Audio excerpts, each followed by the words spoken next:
के बारे में चल रहा है, वो कानून बनाने की बात की उत्तराखंड में भी, और यहाँ योगी जी भी आज कैबिनेट मीटिंग है, क्या कहना है इस बारे में? देखिए, पहले तो मैं ये आपसे बताना चाहता हूँ कि ये मसला किसी एक पक्ष, धर्म या बिरादरी से जुड़ा हुआ नहीं है और इसको दूसरा रंग दिया जाए तो अलग बात है। और ख़ास तौर से बल्कि सरकार अपनी नाकामी छुपाने के लिए और जो मेन मुद्दे हैं उनसे भटकाने के लिए इस टाइप के बातों को प्रोपगेंडा करने का काम करती है।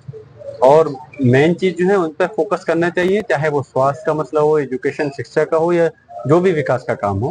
फिर भी उसके बावजूद मैं ये कहूंगा कि अगर इस टाइप की कहीं घटनाएं होती हैं, चाहे वो किसी भी धर्म समाज बिरादरी से ताल्लुक रखता हो, उसके खिलाफ सख्त कार्रवाई होनी चाहिए।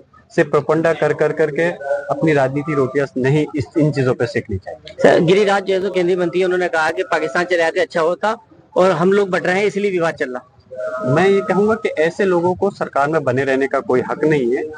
जो मंत्री होकर करके इस टाइप की बात करते हैं तो उनसे फिर क्या उम्मीद की जा सकती है, जो शपथ ले रहे हैं, कसम खा रहे हैं वहां पर, और जब इस पद को संभालने के लिए, और उनके बयानों से ये चीज साबित होता है कि वो यकीनन इंसाफ और हक नहीं दे सकते। तो इसलिए मैं तो कहूंगा कि ऐसे लोगों को मंत्री पद से बर्खास्त किया जाना चाहिए, और बल्कि पूरी बीजेपी ही इस पद रास्ते पे चलती है। सब तो सरकार को वैसे तो बने रहने का हक नहीं है, लेकिन फिर भी अब जब जनता के द्वारा बनाई सरकार है तो, लेकिन जो इस टाइप की मानसिकता वाले लोग हैं उनको यकीनन सरकार से बर्खास्त करना चाहिए और सरकार में नहीं रहना चाहिए। सर, अभी कई जगह पर विवाद हुआ है, उसको देखते हुए क्या कहते हैं कानून व्यवस्था के लिए? कहाँ का? जैसे अभी विवाद चल रहा है वहां पर। अच्छा, बहराइच वाला जो मामला है, सरकार पूरी तरह से नाकाम है, फेल है और कानून व्यवस्था लागू नहीं कर पा रही। यहाँ पर लोगों के दिलों से पुलिस प्रशासन का खौफ निकल चुका है, क्योंकि सरकार सिर्फ और सिर्फ कार्रवाई अगर करती है तो अपनी राजनीति के लिए, उन लोगों के, हमारे समाज के खिलाफ दिखाने के लिए करती है। और अगर इंसाफ और हक से काम करती तो शायद इस टाइप की घटनाएं नहीं होती। और जो घटनाएं हुई हैं तो इसमें मैं यही कहूंगा, मांग करूंगा कि एक तरफा कार्रवाई नहीं होनी चाहिए, कि ये जो घटना हुई है क्यों हुई है, इसकी पहले जांच सही तरीके से हो किसी, और उसके बाद ही जो भी दोषी पाया जाए। ऐसा नहीं हो सिर्फ एक पक्ष को टारगेट कर कार्रवाई हो, जो भी पक्षों में दोषी पाया जाए उनके खिलाफ कार्रवाई होनी चाहिए। और सरकार अगर अपना कानून का राज नहीं कर पा रही है तो फिर मैं तो चाहूंगा कि यहाँ बेहतर है कि राष्ट्रपति शासन लगे, जिससे कि कम से कम कानून व्यवस्था का राज कायम रहे। के बारे में चल रहा है, वो कानून बनाने की बात की उत्तराखंड में भी, और यहाँ योगी जी भी आज कैबिनेट मीटिंग है, क्या कहना है इस बारे में? देखिए, पहले तो मैं ये आपसे बताना चाहता हूँ कि ये मसला किसी एक पक्ष, धर्म या बिरादरी से जुड़ा हुआ नहीं है और इसको दूसरा रंग दिया जाए तो अलग बात है। और खास तौर से बल्कि सरकार अपनी नाकामी छुपाने के लिए और जो मेन मुद्दे हैं उनसे भटकाने के लिए इस टाइप के बातों को प्रोपगेंडा करने का काम करती है। और मेन चीज जो है उन पर फोकस करना चाहिए, चाहे वो स्वास्थ्य का मसला हो, एजुकेशन शिक्षा का हो, या जो भी विकास का काम हो। फिर भी उसके बावजूद मैं ये कहूंगा कि अगर इस टाइप की कहीं घटनाएं होती हैं, चाहे वो किसी भी धर्म समाज बिरादरी से ताल्लुक रखता हो, उसके खिलाफ सख्त कार्रवाई होनी चाहिए।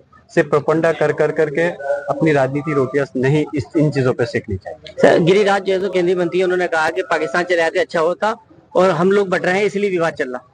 मैं ये कहूंगा कि ऐसे लोगों को सरकार में बने रहने का कोई हक नहीं है। जो मंत्री होकर करके इस टाइप की बात करते हैं तो उनसे फिर क्या उम्मीद की जा सकती है, जो शपथ ले रहे हैं, कसम खा रहे हैं वहां पर, और जब इस पद को संभालने के लिए, और उनके बयानों से ये चीज साबित होता है कि वो यकीनन इंसाफ और हक नहीं दे सकते। तो इसलिए मैं तो कहूंगा कि ऐसे लोगों को मंत्री पद से बर्खास्त किया जाना चाहिए, और बल्कि पूरी बीजेपी ही इस पद रास्ते पे चलती है। सब तो सरकार को वैसे तो बने रहने का हक नहीं है, लेकिन फिर भी अब जब जनता के द्वारा बनाई सरकार है तो, लेकिन जो इस टाइप की मानसिकता वाले लोग हैं उनको यकीनन सरकार से बर्खास्त करना चाहिए और सरकार में नहीं रहना चाहिए। सर, अभी कई जगह पर विवाद हुआ है, उसको देखते हुए क्या कहते हैं कानून व्यवस्था के लिए? कहाँ का? जैसे अभी विवाद चल रहा है वहां पर। अच्छा, बहराइच वाला जो मामला है, सरकार पूरी तरह से नाकाम है, फेल है और कानून व्यवस्था लागू नहीं कर पा रही। यहाँ पर लोगों के दिलों से पुलिस प्रशासन का खौफ निकल चुका है, क्योंकि सरकार सिर्फ और सिर्फ कार्रवाई अगर करती है तो अपनी राजनीति के लिए, उन लोगों के, हमारे समाज के खिलाफ दिखाने के लिए करती है।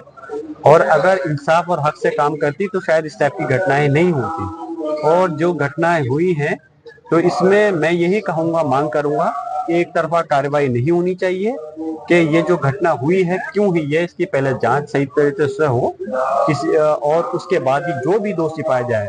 ऐसे नहीं हो सिर्फ वो एक पक्ष को टारगेट कर कार्रवाई हो, जो भी पक्षों में दोषी पाए जाए उनके खिलाफ कार्रवाई होनी चाहिए। और सरकार अगर अपना कानून का राज नहीं कर पा रही है तो फिर मैं तो चाहूंगा कि यहाँ बेहतर है कि राष्ट्रपति शासन लगे, जिससे कि कम से कम कानून व्यवस्था का राज कायम रहे। अगर आप ये वीडियो YouTube पर देख रहे हैं तो हमारे चैनल को सब्सक्राइब करें और बेल आइकन को दबाना ना भूलें। अगर आप Facebook पर ये वीडियो देख रहे हैं तो हमारे पेज को लाइक करें।